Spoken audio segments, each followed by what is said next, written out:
Good morning. It is Monday, January 5th, 2015. This is your morning edition on I-24 News. Coming up later today, Israel says it will withhold funds and seek ways to bring war crimes prosecution against Palestinian leaders in retaliation for the authorities' move to join the International Criminal Court. A new ISIS propaganda video featuring captive reporter John Cantley attempts to signal business as usual in Iraq. And later on the show, what does the hijab have to do with women's body image? Good morning. I'm Yael Avi. We begin with the latest surrounding the Israeli and Palestinian threats to sue each other at the International Criminal Court. Following the Palestinian Authority's bid to join the Hague-based court last week, Israel decided to punish the Palestinians by freezing the transfer of $500 million shekels in tax revenues it collects on Ramallah's behalf. The measure is reportedly the first of a series of punitive responses Jerusalem has in the works. In addition to the revenue freeze, Israel is weighing the possibilities of large-scale prosecutions in the United States and elsewhere of Palestinian President Mahmoud Abbas and other senior Palestinian officials for collaboration with the militant group Hamas, with which the Palestinian Authority forged a unity deal back in April. Israel's Prime Minister Benjamin Netanyahu himself vowed that the government would not sit idly by while the Palestinians dragged Israeli soldiers and officers to the court on war crime charges, to quote him. Washington has also blasted the PA's move, saying future implications should come as no surprise, and reiterating its position that any unilateral steps by the Palestinians risked harming the peace process, if one can still call it a process. Now, to discuss the practical implications of the Palestinians' move, we are joined in studio, and very honored by that, by Meir Rosen, former ambassador to the U.S. and France and legal advisor for the Ministry of Foreign Affairs. Good morning to you, Mr. Rosen. Good morning. Now, before we begin our discussion, let's take a look at the following report about where these mutual accusations and prosecutions stand. In what some define as a diplomatic intifada, the international battle between Israel and the Palestinian Authority continues, and neither side is willing to slow down. The Palestinian Authority has chosen to launch a confrontation with the State of Israel, and we are not sitting idly by. We will not allow the dragging of IDF soldiers and IDF commanders to the International Criminal Court at The Hague. In response to the Palestinian Authority's bid to join the International Criminal Court, Israel froze the transfer of $500 million shekels, some $127 million, in tax revenues to Ramallah. The funds in question are tax money collected by Israel for the Palestinian Authority in December 2014 under interim peace deals from the 1990s. The Palestinian reaction to this move was harsh, defining it as nothing less than a war crime. This will not break the determination of the Palestinian leadership and people until they reach freedom and the independence of Palestine. In addition to the revenue freeze, Israel is also, quote, weighing the possibilities of large-scale persecution in the United States and elsewhere of Palestinian President Mahmoud Abbas and other senior Palestinian officials. But according to Israeli Foreign Minister Avigdor Lieberman, Israel's biggest challenge at the start of 2015 is not the Palestinians nor the Arab countries, or even Iran, but Europe. The fabrications and lies voiced in the debates on the recognition of Palestinian statehood in the Irish and Swedish parliaments are another chapter in the protocols of the elders of Zion. And indeed, Europe has become a complex and difficult arena, a view shared by Israeli ambassadors. What we are doing with Europe is that we're explaining that we share those frustrations. Israelis have no interest in a perpetuation of the conflict, but what we do need is we need Europe to adopt a responsible position. That's why we have to explain to them that actually importing our conflict into international arena is not going to solve the problems on the ground. According to the foreign minister, recent developments indicate that the Oslo Accords have collapsed, as has the approach advocating a preservation of the status quo. Whether it is a part of his election campaign or something he genuinely believes, for Lieberman, the key strategy for Jerusalem diplomacy in 2015 is presenting an Israeli peace initiative. Thank you all very much. We're also joined on the phone by former Palestinian Minister Ashraf Al-Ajami, and good morning, Mr. Al-Ajami. Good morning. Good, and also via Skype by Channel 9 correspondent Xenia Svetlova. Xenia, good morning to you as well. Hi, good morning. Now, first of all, I'd like to start with you, Mr. Al-Ajami. Wasn't the Palestinian Authority seeing this coming? I mean, if the move to the ICC was something that was planned as a PR move, I mean, at the end of the day, they knew that they were going to get condemnation from both the Americans and that Israel was going to retaliate.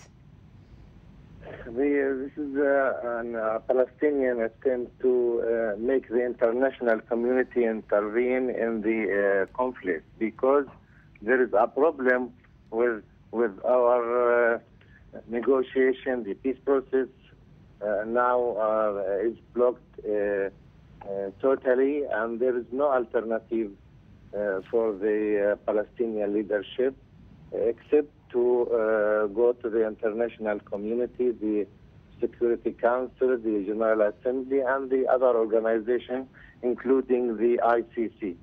So it is a Palestinian betrayal to make the international community do some pressure on the Israeli side to make the Israeli government go to a new peace process with a new reference, not just to talk or to negotiate without any limit of time. No, but that's the agenda behind it, I'm assuming, but I'm assuming also that everybody in the Palestinian Authority also imagined that the United States and the rest of the world were not going to accept the move to the ICC as something that is accepted, which is what's happening now.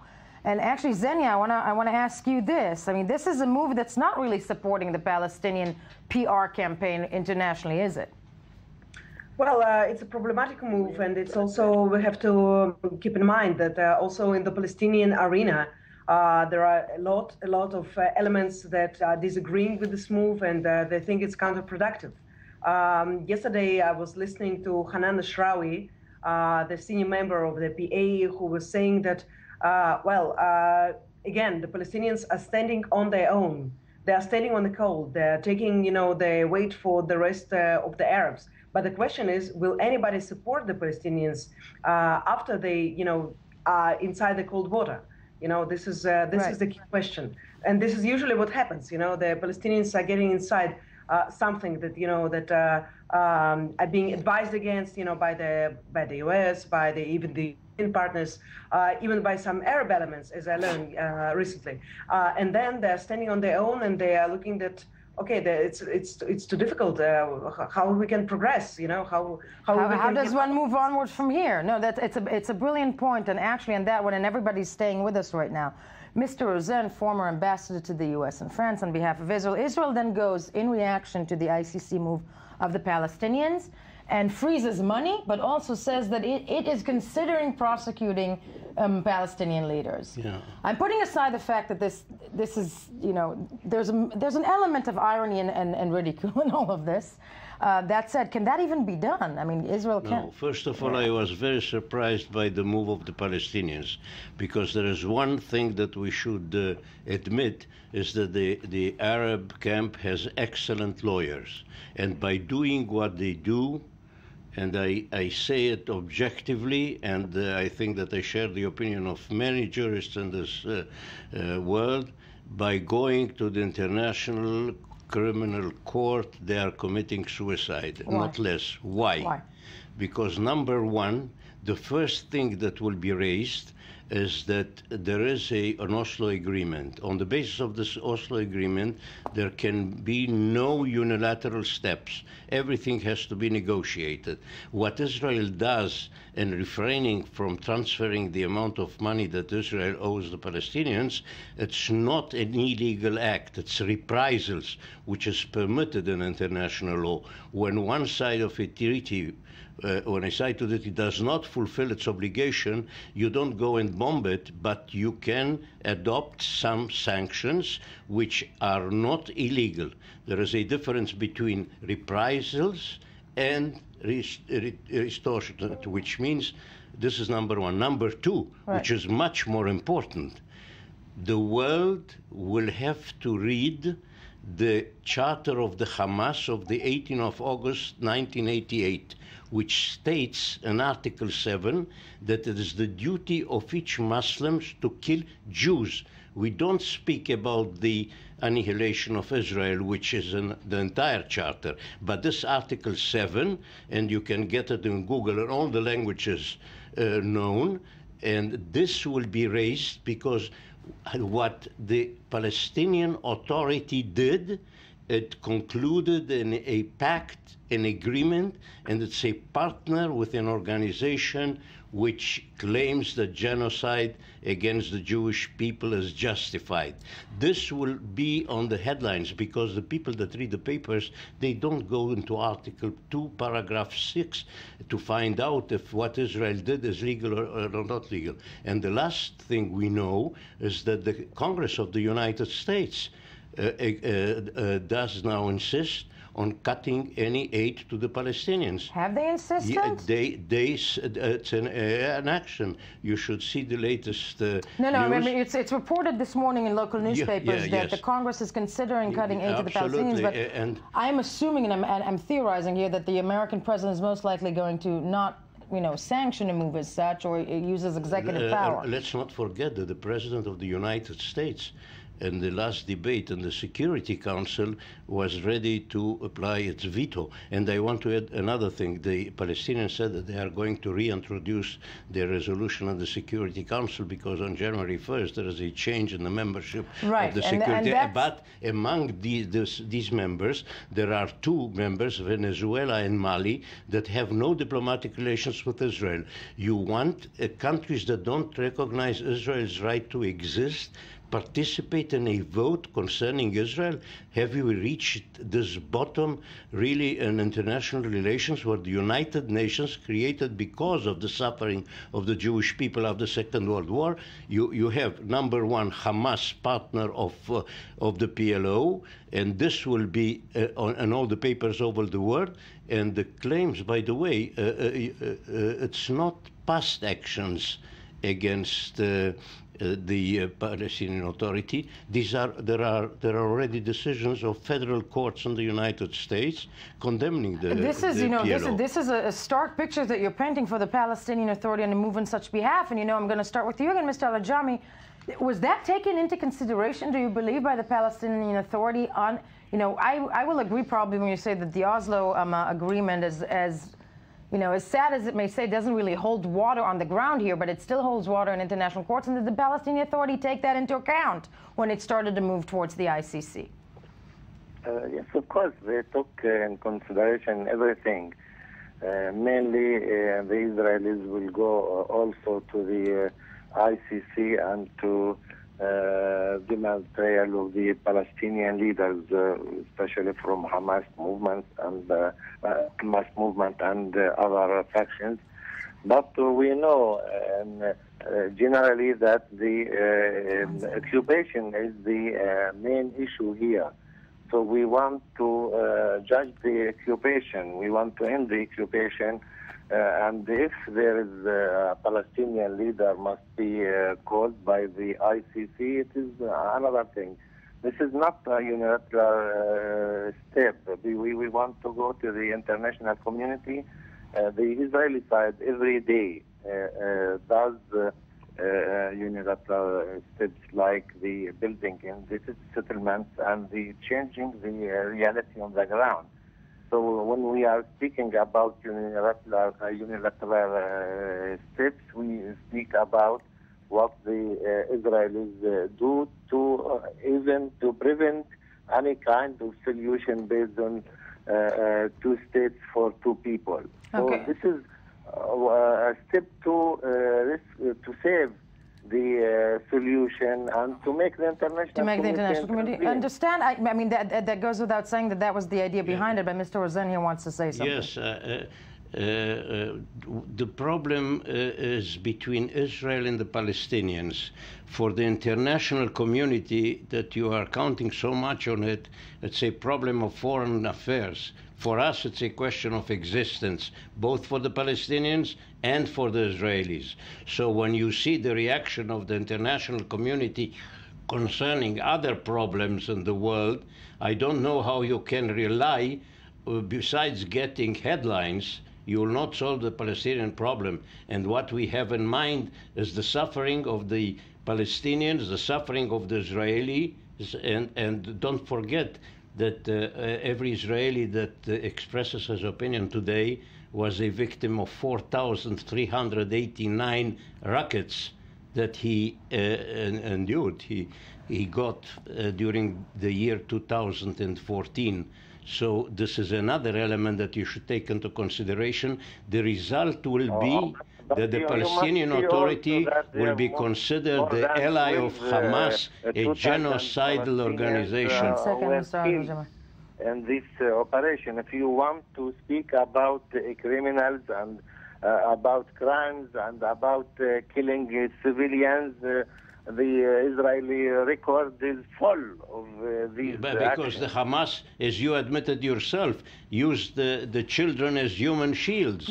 But I mean, I'd like to move this. Hold on, I'm moving to the other woman in this discussion, Ksenia. 1 second. One back to you for a moment here, because I know that on both sides, everybody's always going to look at what the other side did wrong. Xenia, I'm asking you this now. How desperate are the Palestinians to use this move? And is there an understanding within the Palestinian Authority that this may backfire? And now that Abbas is also saying that he's going to try another resolution to be handed over to the UN?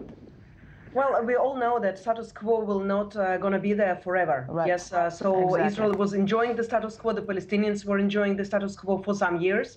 And this weapon of the, holding back the tax funds was already used many, many times in the history. Basically, it's been used almost every year. Every year, Abbas threatened, with the dissolving of the Palestinian Authority. But it seems that this time the situation is as bad as ever. I don't want, as a journalist, I'm not talking about today what will happen in years to come. We don't know what will happen in 4 years or 5 years, when the lawsuits will actually reach the Hague Court. It takes a lot of time, I have to remind you. Right. We are talking about today. We are talking about, the inability of the Palestinian Authority to pay the salaries, exactly. of the people who are depending on this. Also, we are talking about the inability of both partners, at least for the next 2.5 months until the elections, and we don't know what will happen next, to just put the disagreements, aside and sit and talk to resolve it. So perhaps this escalation is intentional, and it is, brought, by some factors, regional factors, Middle Eastern factors, Arab factors, to get out from this status quo in any possible way, even if it will aggravate and if it will worsen the situation of the Palestinians at the moment. I don't think that the international community right now can be frightened with the charter of Hamas. I don't think it will be also frightened, with the accusations, rightful or not rightful, that Israel is making toward the Palestinians. But if we will see hunger, I'm saying, in the Palestinian Balata camp, for example, yes, or in Jaffa camp in Jerusalem, then it will be another matter. Then it'll be another matter. No, very, very, very valid point. Sadly, all the time we have, I want to thank all our guests, Ksenia Svetlova in Jerusalem, Ashraf Al-Ajami, also in Ramallah, and of course, Mr. Rosen in studio. Thank you all very much for being with me this morning.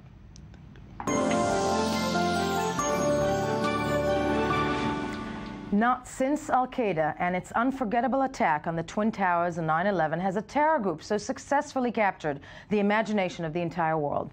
Now, the past few months, however, have seen the emergence of a group that is giving bin Laden a run for its money, if not in body count, at least in shock value. The latest video from the Iraq and Syria-based Islamic State terror group may not include massive beheadings, but is remarkable for its sheer audacity. In it, we see a return of the group's hostage, journalist John Cantley, giving a bizarre tour of what, for all intents and purposes, looks like a Western media news item on how normal life in the Iraqi city of Mosul is. The professionally edited video shows the city, which was recently retaken by Iraqi forces, as if it is under the peaceful control of the Islamic State group. Of course, the situation in Iraq, in most Iraqi cities, is anything but peaceful. A new report released yesterday by the Israeli-based Institute for National Security Studies, the rise of the Islamic State has led to a near doubling of suicide attacks around the world, killing some 3,400 people in 592 bombings. In Iraq alone, the number of suicide attacks nearly tripled, from 98 in 2013 to 271 in 2014. Now, to discuss this further, we will be joined in studio shortly by Daniel Nisman, president of the Levantine Group, Middle East-based geopolitical risk and research consultancy. But first, let's take a look at this bizarre video and the latest report on the ISIS propaganda video of John Cantley.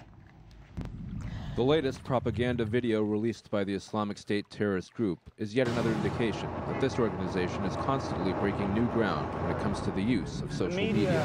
Hello, I'm John Cantley, and today we're on top of the world in Mosul. It's the absolute heartland of the Caliphate and home to nearly 2 million people from every walk of life. But this is no National Geographic special.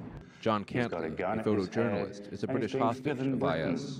This video is the 7th to be produced with his forced involvement. Everywhere you look, everywhere you come, here in this old souk, one of the oldest in Mosul, struck by just how normal and crazy and busy everything is. This is not a city living in fear, as the Western media would have you believe. The video also includes a visit to a Mosul hospital, where victims of coalition bombing raids are displayed on screen. Despite the bombs that are raining down, and we're told that just 2 days ago an ambulance was hit by a bomb or a missile that fell from an aircraft. Despite these things, the doctors are getting what they need, and the Islamic State is prevailing. They can take it. One segment shows Cantley shouting at Western aircraft flying overhead. Something useless. Absolutely useless. Cantley even joins an IS police patrol, all smiles as he offers a rare glimpse of the inner workings of the regime currently in place in Mosul. It's been a while since I've ridden a motorcycle, so excuse me if I wobble around a bit, but it seems that the police are almost redundant despite having a very firm presence here in Mosul. We got to go and patrol now. There's a media place here in Mosul showing me reporting from Kobani, and now here I am on the streets of Mosul. It just goes to show the stretch of the territory the Islamic State hold.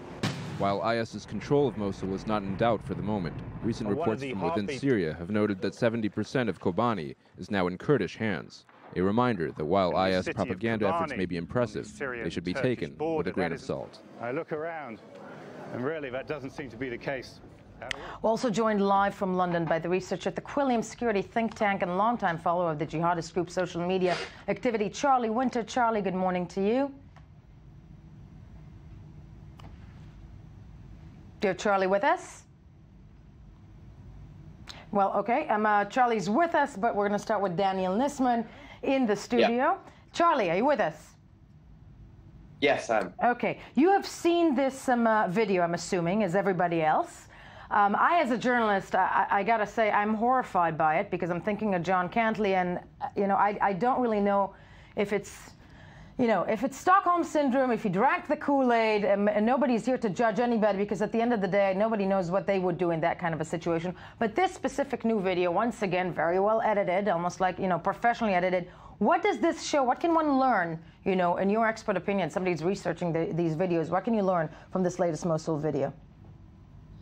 Well, it's not a surprising video in itself. I've been waiting for something like this to come for a while. I mean, we have a lot of propaganda coming out in Arabic, which does show this same kind of utopian themes. So people running around the street, a lot of a lack of crime, a relaxed feel to the place. That comes out a lot in Arabic.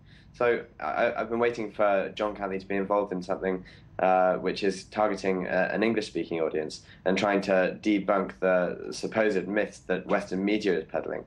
I mean, it is a very disturbing production because it does come across as John Cantley being almost like a foreign correspondent for Islamic State. It's very disturbing stuff.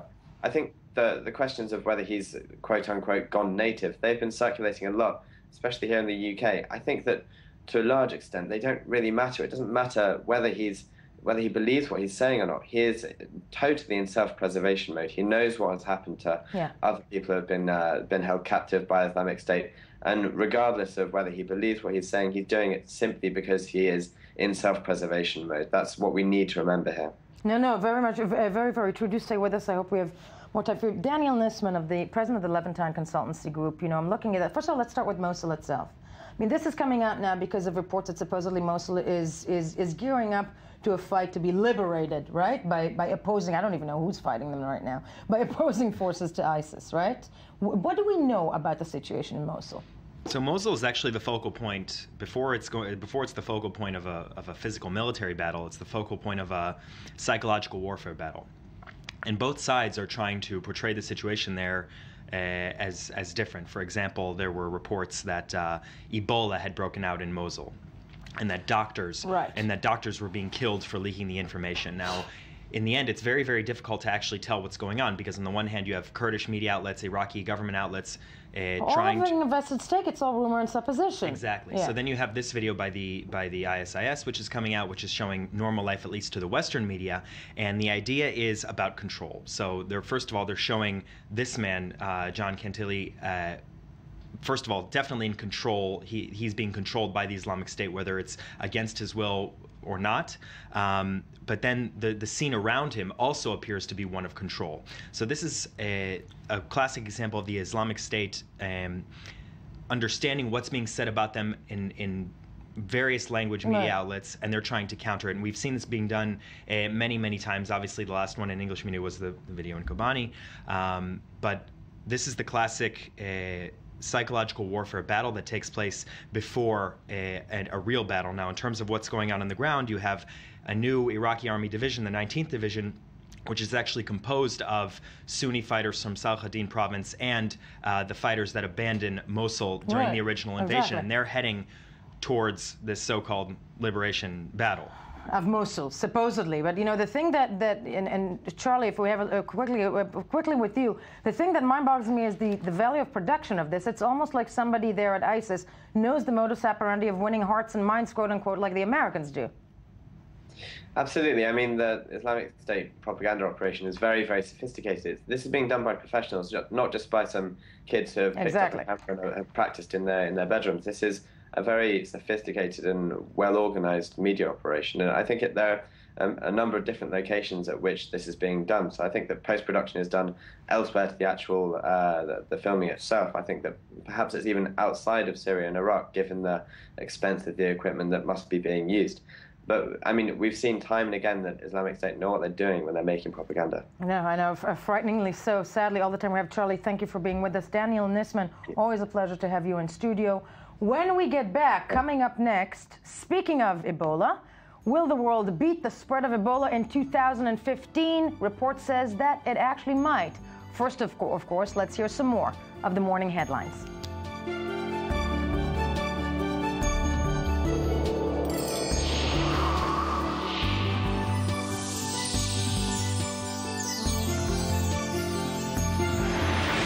Good morning, I-24 News Morning Edition on this January 5th.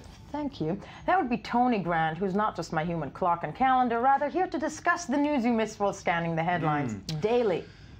Good morning. Good morning. I want to start with a little intrigue. Please. Yes, because it's Monday, why not? Little story in the Times of Israel. Oh, bless you. Check out this. Check this out. Lieberman, who is Israel's foreign minister, has said to have met with Abbas rival Dahlan, that's Mohammed Dahlan, apparently in Paris. Recently. For a while, and this is reported, since 2007. Yeah. He's been, of course, Dahlan was ousted from Fatah in 2011, I believe. And this was reported in a Palestinian website, and then it was picked up by the Times of Israel's Avi Sakharov, great reporter. And this is very interesting because, of course, Dahlan is a bitter rival of Palestinian Authority President Abbas. Right. So what could this mean? Don't know. But interesting. Okay, let's theorize for a second. Can it be the Israelis are looking for a new partner on the side of the Palestinians? Can it be Lieberman is the man who's all of a sudden talking center-left? Very interesting stuff. Yes. And actually, by the way, he lives in the United Arab Emirates. Dahlan doesn't live in the Palestinian territories. And he did suggest on Saturday that he could potentially form a united front against Abbas after the UN. But he's also a bitter rival of Hamas, I think, and that's one of the things that the Israelis are looking at. He had to flee Gaza in 2007. His house was demolished by Hamas, and they were looking really in many ways, to slaughter him, not in many ways. So anyway, so a prominent guy behind the scenes will be following that, I'm sure. Yes. In Afghanistan, nice headline actually from the Los Angeles Times. Afghanistan's first lady is stepping out into the public eye with a rural aid effort.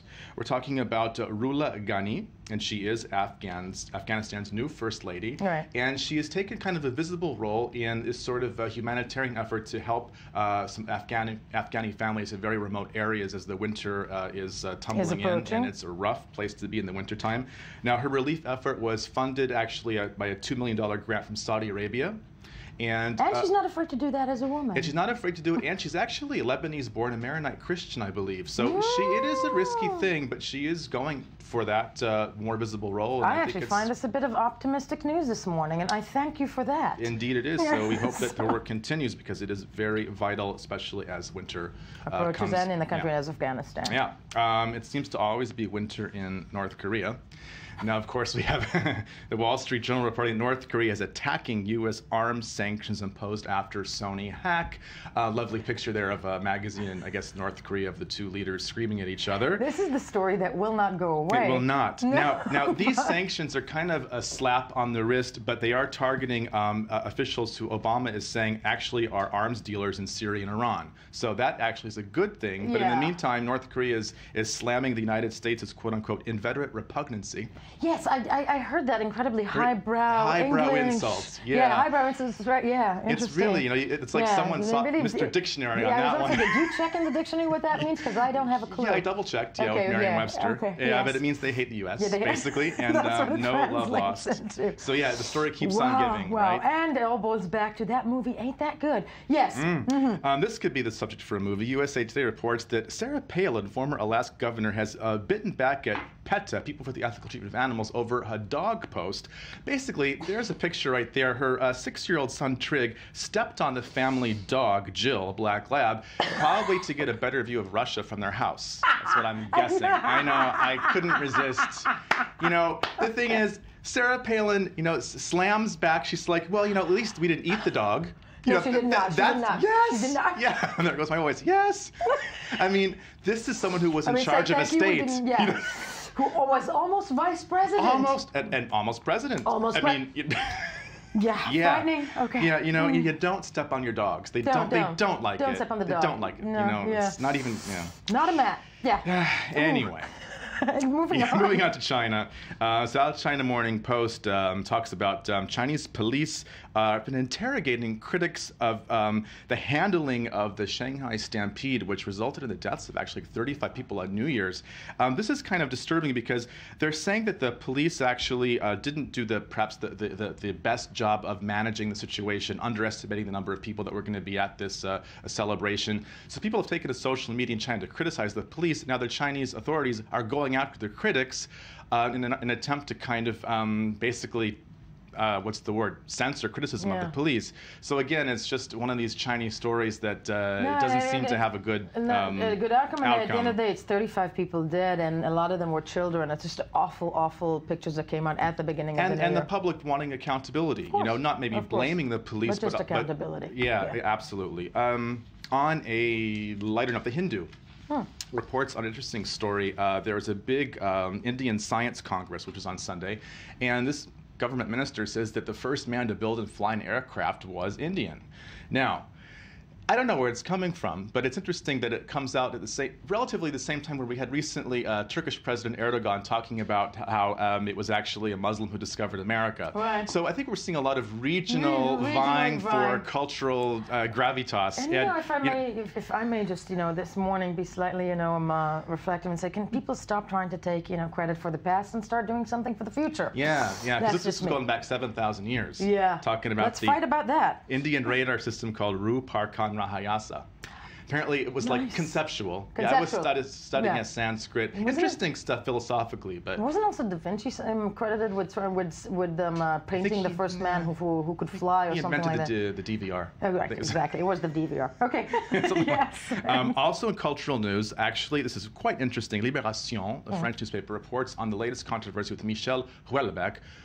Time has not been very kind to his hair, but he still has one of the most, how shall we say, he's the enfant terrible of French literature. He's got a new book out called Soumission or Submission, in which he posits in the book that a Muslim party has taken over France democratically, but he's already courting controversy with that.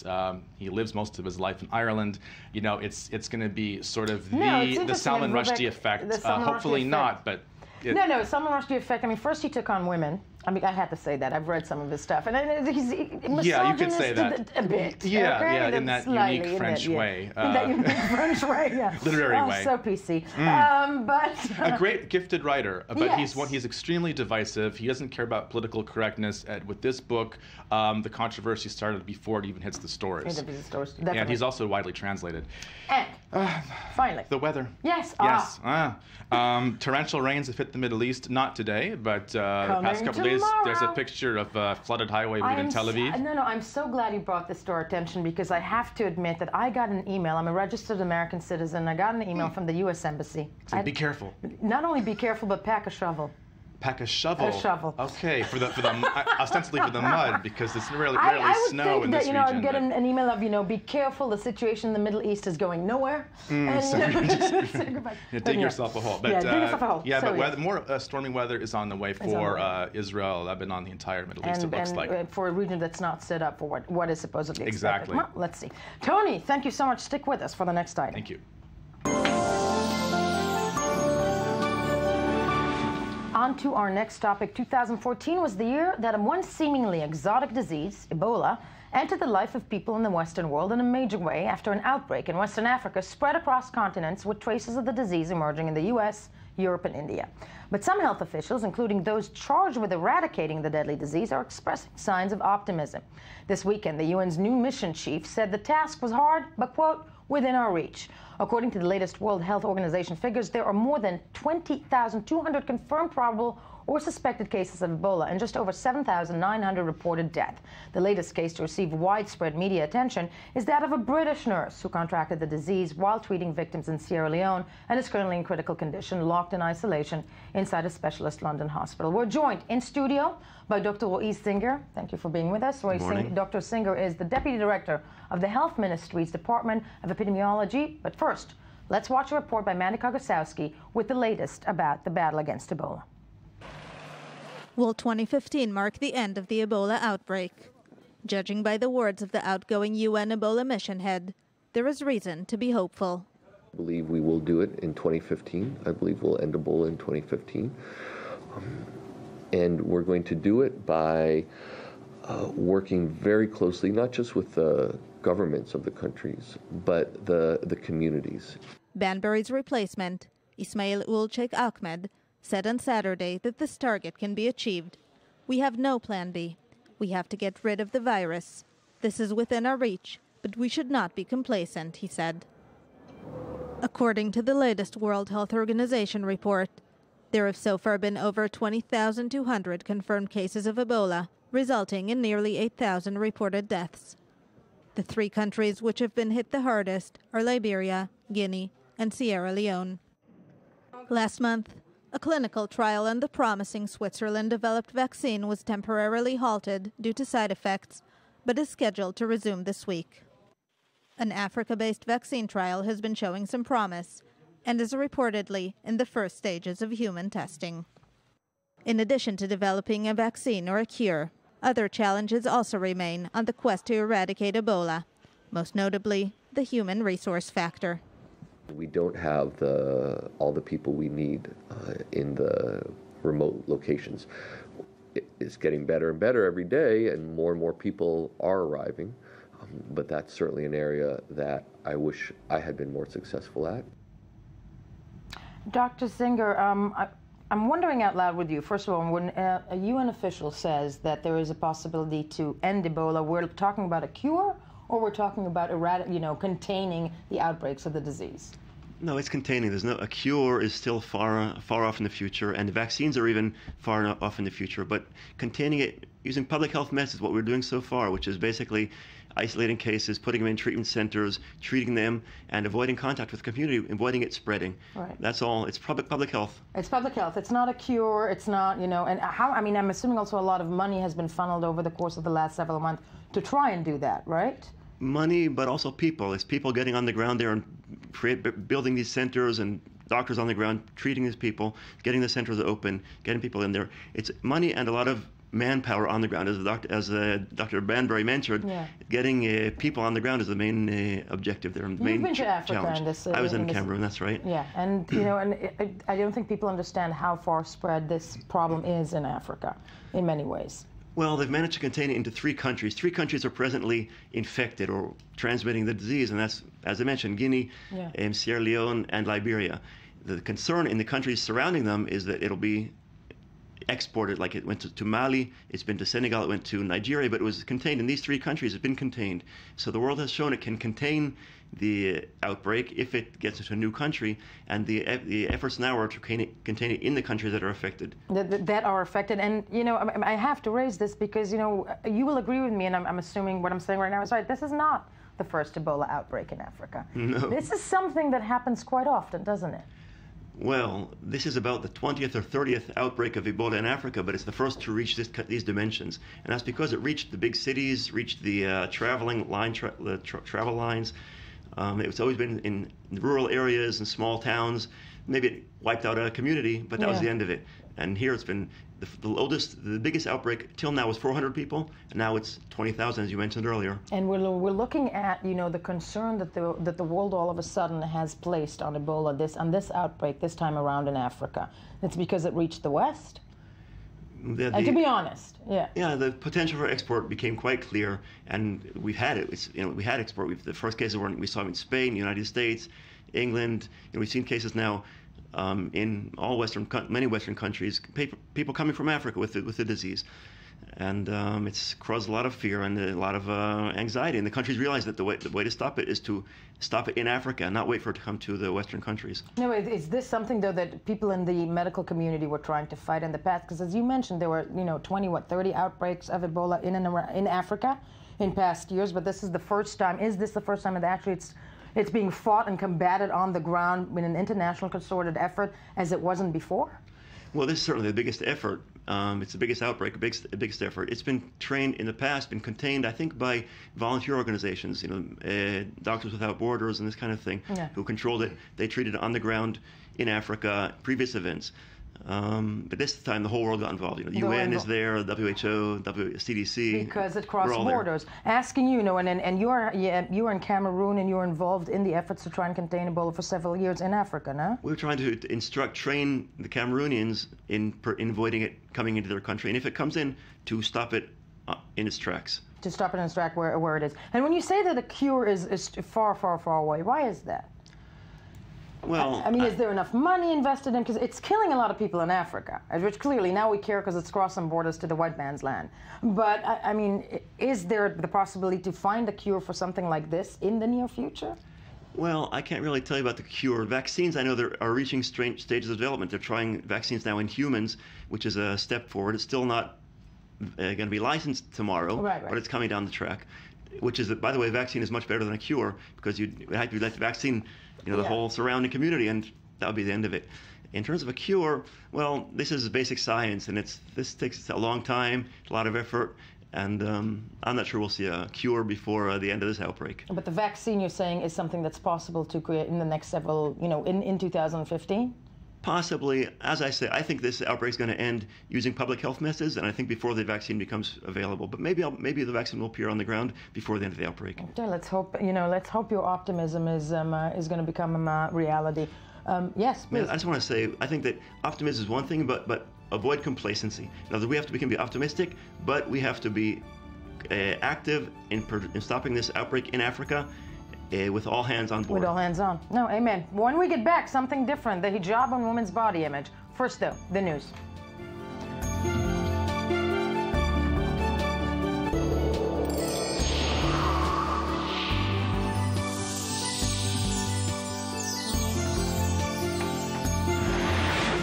Welcome back. It is still Monday, January 5th, 2015, as has been confirmed by Tony Grant. This is still the morning edition on I-24 News, the place you should be. And last I checked, I'm still Yael Levi. So it is the time, yet again, to meet our lovely Karen Kirsch. And before we start, I'm going to introduce the item, hijab and body image. Joined in studio by I-24 magazine editor Karen Kirsch, who's here to talk about women's issues making headlines around the world. And today, something regional and timely. And I'm going to let you take the party away and explain to me what that means.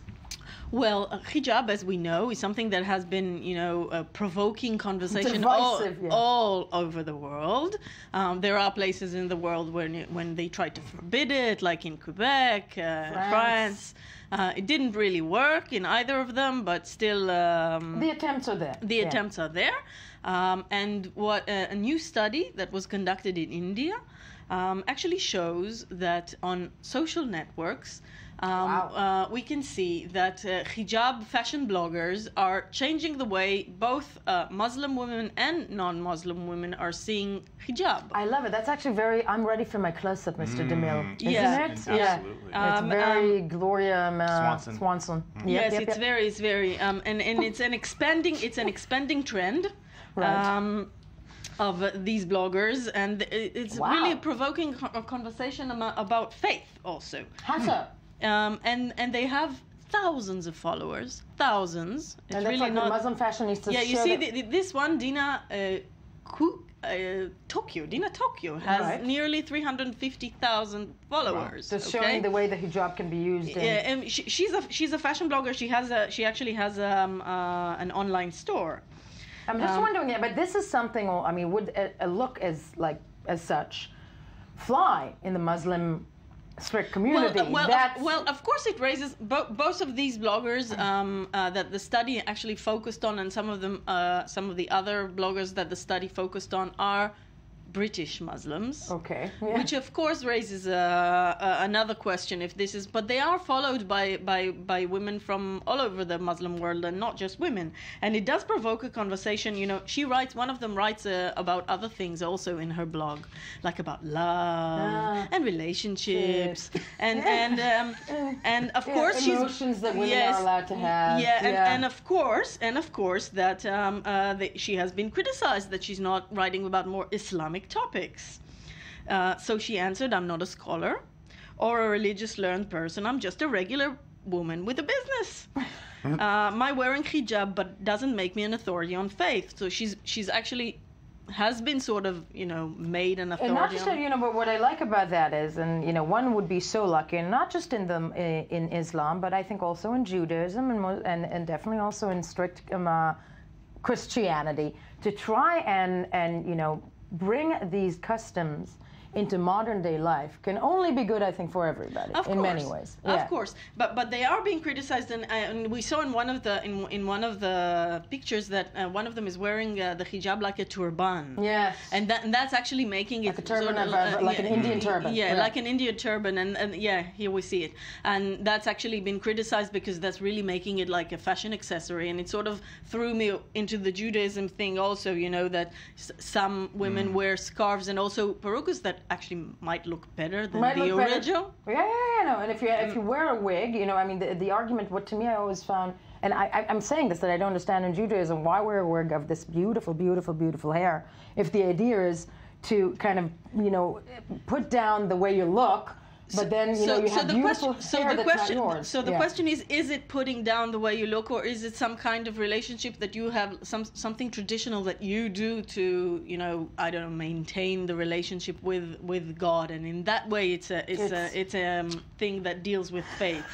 Yes, Tony. The higher the hair, the closer to God. Yes. But the interesting thing is that studies that are also conducted, I might add, in Europe. Yes. And that's an interesting thing. A study that was published this August researched about 600 Muslims from all kinds of ethnic groups in London, and it found, across the board that women wearing hijab and wearing sort of like slightly hiding themselves have better body image.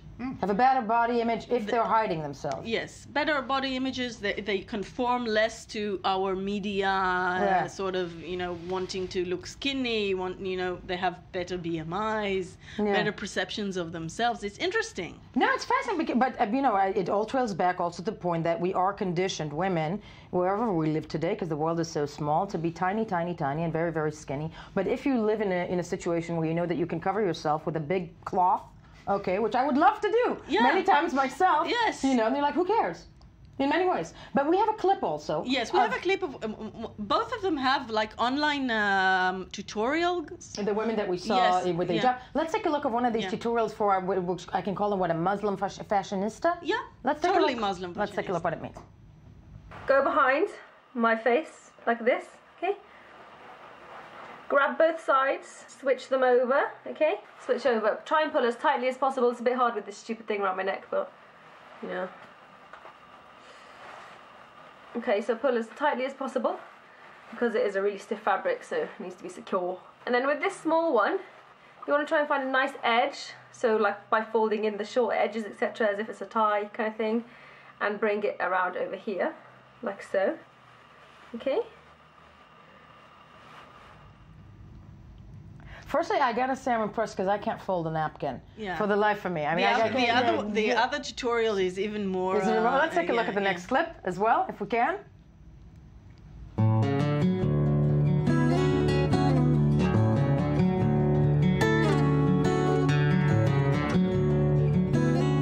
You're gonna place on head, and what you're gonna do is you're just gonna, you know, do the whole head. Oh my god, I do look quite strange.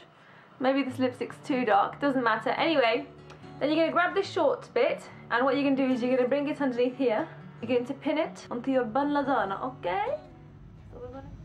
You must admit you didn't know that. I had no idea. It's so complicated to throw a piece of cloth of scarf. face. Yeah, no, and I gotta say though, I mean, I think that it's a commendable effort, and I think that at the end of the day, you know, bringing religion from while maintaining traditional customs, but bringing it over to the 21st century is something that we should strive for. Sadly, this is probably not something that flies within the strict Muslim community. Well, just yesterday, some minister in Saudi Arabia said that women on TV in Saudi Arabia should be dressed more modestly. More modestly? Yeah, which I wonder if it means, you know, just don't get out of the house is probably, what is the next step? Yeah, lock yourself in. So it's and the thing is that all of this trend is really growing in Europe, and I wonder what it means. But in one of the papers that I read, they mentioned the horrible scene from Sex and the City in the second movie. Yes, where she walks around. When she walks around and she gets into the, I can't believe I know this. She meets a bunch of women covered, and then when they're all in a room, they take off their clothes and they all wear Prada. Yes. Okay, okay, I have so many things to say. I will not. But Karen, do stay with us because now we get to the real news of the day. Of course. Yeah. And that is the spiral viral that is the web review. And Tony, I'm amazed that you done a better job. Well, actually, I got fashion for you. Just a little smidge of red carpet fashion. Amen. You know, you mentioned Prada. We also have Michael Kors, which is what Reese Witherspoon was wearing on the red carpet at the Palm Springs International Film Festival. Which we have from there she is. We got this courtesy of Pam Price out there with my little contact. Pam Price, journalist. Yes. In Palm Springs. Festival expert. Also known as Tony's mom. Yeah, there you go. Yeah, there's that. Anyway, but look at that Michael Kors. Really It's beautiful. It's simple. It's dotted. It's you know what I love about Reese Witherspoon? She looks like you, and you're both beautiful. Well, I mean, I wouldn't go as far to say that I look exactly like her, but thank you. But she does have a formidable chin. She does. She's got the whole chin thing Le going. menton, as they say in French. That kind of sticks out. I know that. Okay. But it's very good for the camera. I mean, let's face it. I actually walk around like this. Yeah. It was those pictures of the red carpet are really going around the internet because it's sort of like the pre-Oscar sort of. Palm Springs, a lot of people. The season has been kicked off. The season has kicked off. We also had the award season. Brad Pitt gave the Breakthrough Actor Award to David Oyelowo, and he led the audience in song to get his pronunciation right. Yes. So this is. This is. Can we have a listen to this? Oh, there's getting the award. Yeah. Brad Pitt sings your name. All the amazing Palm Springs architecture I saw this morning. Julianne Moore. The dress. It looks less comfortable. What? Than the dress. Oh, it yes, does. it's true. Julianne Moore was wearing a Del Pozo, which is a very cutting-edge New York design house. I was about to say, Karen, do you know Del Pozo? Well, you do now. I do know Michael Kors. No, he is really, after kind of exposure like that, you'll be seeing a lot of Kors wearers, I'm sure. Yes. From Nordstrom Rack right on up to Park Avenue. He actually has an affordable line. He does, which I'm actually. sure the red guy What did Del you say? Pozo? I Probably don't think he has I have enough no idea portable. what you guys I are was talking buying about. Michael Kors ties at Burlington Coat Factory. I'm still Yeah, stuck in snap 'em up. Benetton circa mid-80s, but that's just me. Yes. Well, some people think the 80s is where Madonna belongs. She has been courting controversy. Speaking of Dr. Martin Luther Finally. King, which was the Brad Pitt film, Right, Selma, which is Selma. working on. Okay, moving up to Madonna, her Rebel Heart controversy. She's been posting images online like that. Oy. Now, the thing is, Yeah. you know, we know that Madonna doesn't like controversy. Not at all. She shies away. She shies away from controversy. Her career. You know, Yeah. but she says that she's defending herself against this backlash. She's saying that she's not comparing herself to these big icons or Princess Diana. It's just her way of saying that if you were trying to make a good change in life and politics, that you were a so-called rebel heart, which also is the name of her next album. So Rebel it's a Heart. nice kind of They're tie-in. tying in together. And tying the face. Yeah, And but I stand by my prediction that I think a year from now she'll be Joan Baezing. It's acoustic somewhere with a like Gestad. Well, that's where she is Like- now. She's hitting the slopes. Yes. Nice. Yes, in Again, Switzerland. a place that Karen Kirsch and I know well. Yeah. Yeah. Actually, but controversially. Yeah, Gestad. because apparently she was the one that threw the fly in the ointment of Valentino's annual Alpine soiree. Yes. Now this... Why? Because That's okay. last year, Yes. she brought her kids to the party and it was a no kids kind of event. Apparently all the seating arrangements were thrown for a tizzy. Valentino apparently got mad and this year didn't have a party and the two found themselves in Gestad, sort of, you know, in different Alps. Because what? But he didn't have a party because she brought her kid. He didn't. He apparently, you know, he threw the Look at me, the seating for a mother loop. is I getting know. upset. I'm like, what do you mean you don't want to know that their kid? sources, Yeah. their reps deny that there's a controversy, but you know, again, it's whether she's in the Alps or you know on Instagram, you know, you just can't get away from Madonna at the moment. No, you cannot. You cannot. I'm bringing my kids everywhere from now on. Anyway, Yes. 2015. To Valentino's soiree in Gestad. Yes. Gestad. Gestad. Well, let's get going to side boob selfies are back. Please. You know, Again? Paris Hilton leading the charge, just to show you that the trend is still with us, for better or for worse. She's looking elegant. Yeah, looking good. Yes. Yeah. I mean, this is not really a side boob. This is a frontal side. Yeah, well, it's like two side boobs put together. Exactly. Yeah. Morning television. Yeah. This There is you go. our gift to you. Yes. Just a cleavage. It's just a cleavage. We're just making too much of it. Oh my you know God. who made a lot of cleavage? Maybe something else was Prince Andrew, or the so-called Randy Andy. He's still around. Now this is actually a big deal. I don't want to Yes. minimize this. We're talking about Queen Elizabeth's second born, Yes. Prince Andrew. Formerly married to Fergie. Ah, yes, Fergie, who was big on those sort of And a Weight lot, Watchers. and big in well, controversy. he probably has immunity in an emerging sex scandal case because it has emerged that he may or may not have been involved with this now 30-year-old Virginia Robertson, who claims that she was once his sex slave. Buckingham Palace is sort of, you know, trying to tamp down these rumors, and because of a deal that was between a plea agreement between his friend Jeffrey Epstein, 2007, Right. apparently he has immunity from any kind of potential prosecution. But the tabloids are full of the alleged doings between Randy Andy and Virginia. Feet were often involved.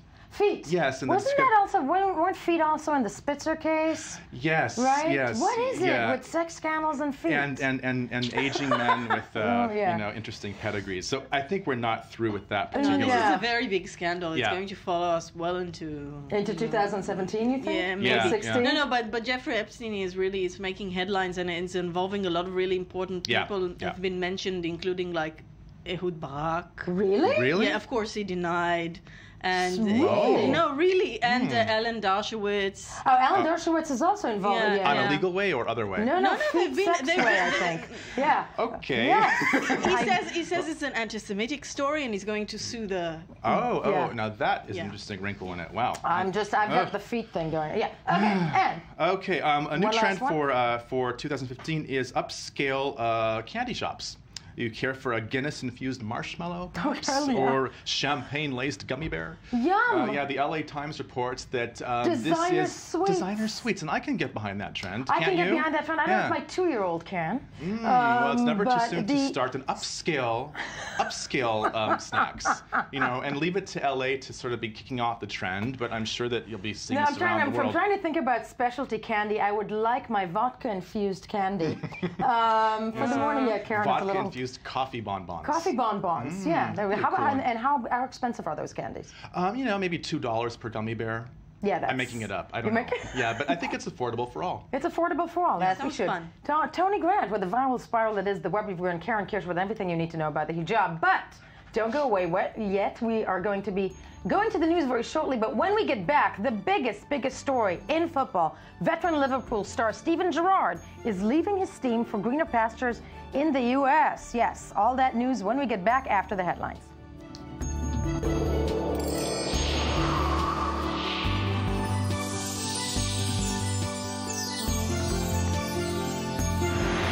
Good morning, and thank you for staying with us. I-24 News Morning Edition, this January 5th, 2014, what seems to be a very sunny morning in our studio, as you will be noticing shortly. But to begin with, we are starting with, yes, there you go, sunny day, sunny day. I can get tan from this. No, we are actually using a spotlight on you because we want you to tell us everything. Okay. So that's I will. But it's the beautiful Chen Lieberman who we're not starting with. We're starting with the gorgeous Yoav Borovich.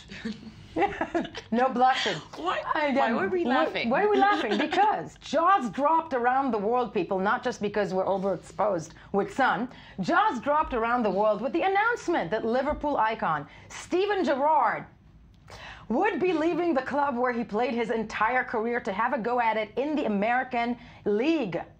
The 34-year-old Gerrard played for 17 seasons in Anfield, his passionate style of play making him a hometown favorite and a target for fans of rival teams. And to discuss this, Yoav is going to explain to us what this all means. I-24 news editor and sports analyst. Yes, who is this guy? Yeah, this guy is the icon, as you said, he's the icon of Liverpool Football Club. Now, Liverpool Football Club is considered by many the most legendary club, although the club did not win a championship in 25 years now. So how? That's what they don't get about the Brits. They're like, we love Liverpool, but they keep losing. Yeah, because in the 70s and 80s, when we were kids, Liverpool won all the time. That's why Liverpool have so many fans worldwide.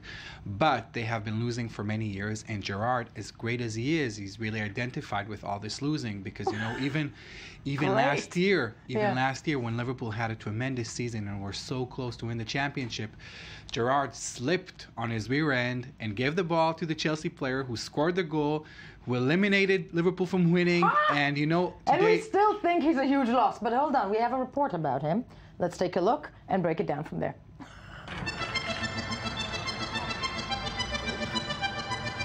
He is the Liverpool prodigal son, raised, groomed, and taught from his childhood to wear the red jersey. Steven Gerrard has declared he will leave the club he played throughout his entire career. The 34-year-old has made 695 appearances and scored 180 goals for Liverpool. But more than anything, he's a local hero. The beloved midfielder's contract will expire at the end of the season, and although he did not decide where he will play next, he said this was one of the most challenging decisions of his life. He's had many managers throughout his time with the Reds, and Brendan Rodgers is very happy to coach the star midfielder. He's someone who deserves the utmost respect, and that's why I said in one of the last press conferences at the time when we were talking that what the guy's done in the game and how he is as a person, he deserves that time to make his decision, and the decision's purely at this time for him and his family. You know, he's been and is an iconic figure here at the club and always will be. Gerrard has been the heart of the Liverpool team for over the past decade and showed his value to the club. His biggest achievement was winning the Champions League final in 2005 against AC Milan. But more than a hero in the Premier League, the poised striker captained England and won 114 caps for his country. But players do not last forever and eventually leave. Liverpool will have to look to the future and try and fill a very big pair of shoes. It's near on impossible to find a direct replacement for someone of that stature and quality. But we have to, we have to continue with our work and have to continue to find the top players to come in and perform for the club. An English legend, he has all the charisma to shine anywhere in the world. Like many other greats nearing the end of their careers, he eyes a move abroad to prolong his career. I can tell the supporters at the moment that it will be America. I'll be going to play in America, but I'm not over the line with any team just yet. I'm close, and as soon as I know, I'll make the announcement.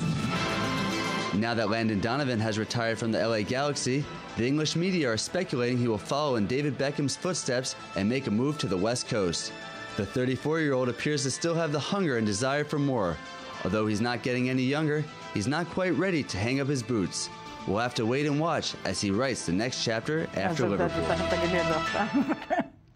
Well, firstly, Yoav Borovich, I-24 news editor and sports analyst, this is a money move. How much was paid to get Steven Gerrard over to the United States? According to reports, he'll be making $9 million a year. And MLS, most Dude, players... I'd be swimming to the States.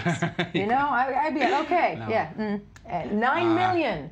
For somebody who's 34, which is not the peak of the career, right? Never won a championship. And he's going to a league where the average salary is about $100,000 a year. So it's just unbelievable the amount of money that he'll be getting because he's the great Steven Gerrard and because he will bring a lot of attention into this league. But still, you know, in Liverpool, football is not a sport. It is a religion. It's a way of life. Like in the city of Liverpool, they have two things. They have the Beatles and Liverpool Football Club. That's what they have there.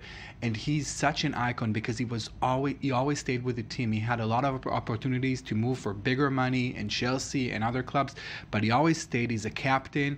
There are a lot of talks of even... Then why now? I mean, the age, why now? Yeah. Because first of all, people are saying that he's not as good as he used to be. He's a bit slower. And second of all, he wants to taste something different. He's married. He has 3 daughters. He said, it was a family decision. I want to really do something new. He's becoming a soccer mom. Yeah, it's okay. Yeah. And America is the land of the soccer moms and the soccer dads. Yeah. Oh my God. Because, you know, in the States, that's interesting because I lived in the States for 6 years and it's an amazing thing to wake up on a Saturday morning in the park near your house. You see just like little girls playing soccer. It's such a huge sport. No, it's a huge sport for kids. At the end of the day, it didn't really translate into the mainstream. I mean, slowly but surely, the league is gaining more popularity and more attention and more sponsorship money, and people come more, and it is catching. It takes time because Americans don't view soccer as a spectator sport. They just play it. Yeah. But all over the world, we know that soccer is the #1 sport, and you know, with all the immigrants and with all the soccer moms and all the kids that are playing soccer, it is becoming bigger and bigger. You know what they need in order to make it stick. And there's no doubt that Steven Gerrard will be adding to this popularity. But for me, as a Liverpool fan also, not only a journalist, don't cry. It is very, very sad it's because disturbing. To see this guy who gave his life since he's 9 years old, like he was in the club, he's so identified with the club, leaving it without winning even one championship is heartbreaking. Honey, I'm going to kill Santa for you, but I got to tell you, it's $9 million. Yeah, but he's making big bucks also in England. You know, he'll Yeah, that's it. I mean, I'm with you on that in a way. The only thing I know about it is when I mentioned his name yesterday to my husband, he went, oh! So there's that. But on this note, and very sad, and I want you, to sit back and relax because we're moving to the real news of the day. And that's anything and everything. I'm still that's shocked. That's a tall order. You just killed Santa. I just killed Santa. Dead. I know, Santa's dead. So let's move on to even... to culture and pop news. Worst news. Yeah. So it turns out that 2014 was the worst year in film attendance in North America since 1995. Stop for a second. I'm going to introduce you, which I didn't do, this is Chen Lieberman, our contributor. Good morning. Oh, hey. With anything and everything in pop culture. Yes. So Hollywood saw its worst year since 1995. And what brought to this plummeting. There are a few variables, but one of them is that, of course, online downloading. Right. The young ages, they just download films. They don't go to the movie theaters anymore. The second variable is the big blockbusters of this year didn't really live up to their expectations. But by the end of this decade, and this is the prediction, the U.S. will give its spot as the largest film market to China. And this will have major... To China? Yes. China is getting bigger and bigger. In film production. In film attendance. Attendance, gotcha. And that's the thing. And that's the important thing. Yeah. Exactly. Film attendance. But the so bigger the audience... but bought in China. Exactly. So the content will be directed more to Chinese audiences. So this will have major cultural implications because if we look at Hollywood, to cater to an audience that has a different cultural mentality than you, you're going to have to do certain things. You have several clips for us as well, one of them being right, but that's for the next There you go. story. I'm gonna shut up. So now let's talk about a film that created a huge political scandal, created a lot of buzz, and saw a huge audience attending to see that film. And we're not talking about The Interview. We're not talking about The Interview. And thank Allah for that. Exactly. We're talking about PK. It's a Bollywood film. It's about an alien landing in India, discovering Hindu and criticizing Hindu from the outside. And this is creating this is bringing a lot of criticism from the religious and nationalist parties. I bet. And now we're going to see let's watch the clip of PK. What is that movie about? अरे पहचाने नहीं काम का हैं? हम पीके हूँ पीके नमूना समझते हो ना? सैंपल था वो। गलतियां सुधारने की आदत थी उसे। हेडलाइट सी आंखें थी और फ्लाइंग सॉसर जैसे कान। उसके सतरंगी कपड़े और उसका अतरंगी डांस। पान देखते ही मुंह में पानी आ जाता था। I'm just wondering out loud, because I think you, Av and I are looking at this going, what?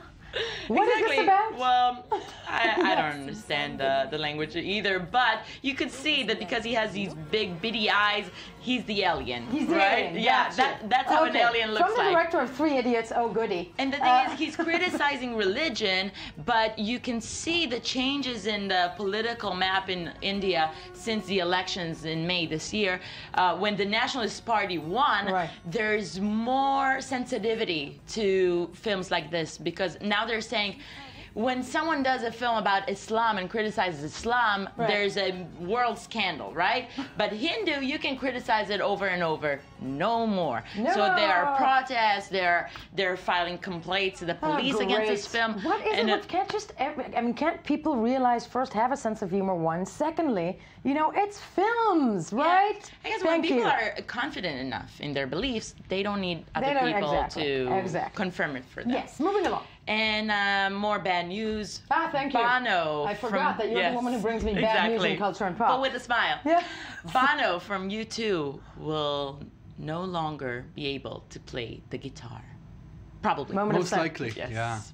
Yeah. Because of a bike accident in Central Park. He had a bike accident in Central Park, so he wrote in the band's website that he won't be able to play the guitar because of injuries in his arm and shoulder. Okay. Yeah. Now, the first reaction. Are we sad about this? Yeah, exactly. The first automatic reaction is really he can no longer play the guitar, and the second reaction is, I don't remember him playing the guitar, right? Thank you. But that's the they thing. have a great guitarist. Exactly. Yeah, the thing is, he writes the songs playing the guitar, trying new chords.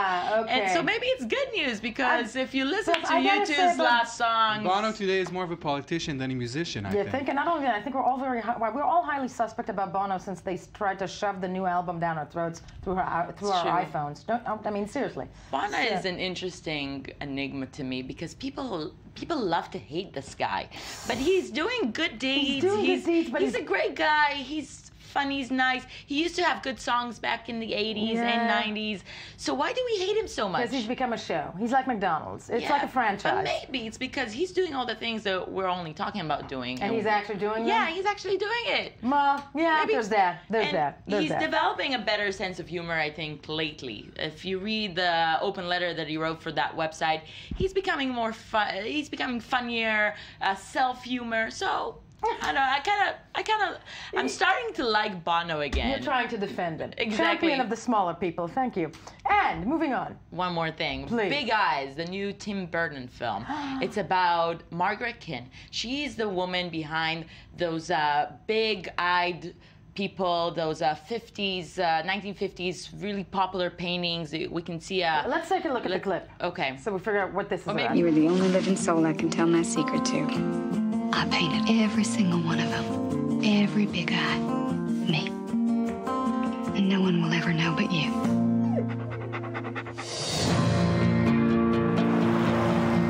You made it! You're in North Come on, let's have some espresso. What's that? Is that like reefer? You have a lot to learn. What's your name? Margaret. Wouldn't you rather flirt with those girls down there? No, I like you, Margaret. Well, this is all happening mighty quick. I am a divorcee with a child. Walter's a blessing. Okay. Now, so Amy Adams playing Margaret Quinn, you see those pictures. Those were really popular paintings back in the 50s. In the 50s. But she never got credit for it. Her husband, Christoph Waltz, that you can see here, Walter Quinn, he was a con artist, and he took the credit for it. He was the one signing the paintings, and he sold it under his name. She was the one doing it. He was the one getting all the fame and credit for it. But then when they got divorced, she claimed that it's hers. And only now there's a film about her story, about how her husband took credit for all the success. I mean, I gotta say about the paintings, and this is just my personal opinion, is that I wouldn't take credit. Well, no, it's I mean, it was a very commercial kind of thing, right. It was commercial. It kind of looks like pictures of Children of the Corn. Yeah. You know? A little bit, but, you know, in many ways. Yeah, spooky, creepy, but very commercial. Had big revenues, and the husband, the man took the credit for everything. I know that story. It's everybody's story. It's everybody's story. Man Behind every successful man stands. Yeah, well, I don't know. I mean, I take credit for everything my husband does. There's a mistress. Yeah. Okay. That was the day that was, Monday, January 5th, 2014. We were I-24 News Morning Edition, the place you should start your day every single day, including tomorrow morning. So check us out tomorrow morning for another edition of your Morning Edition. That was it.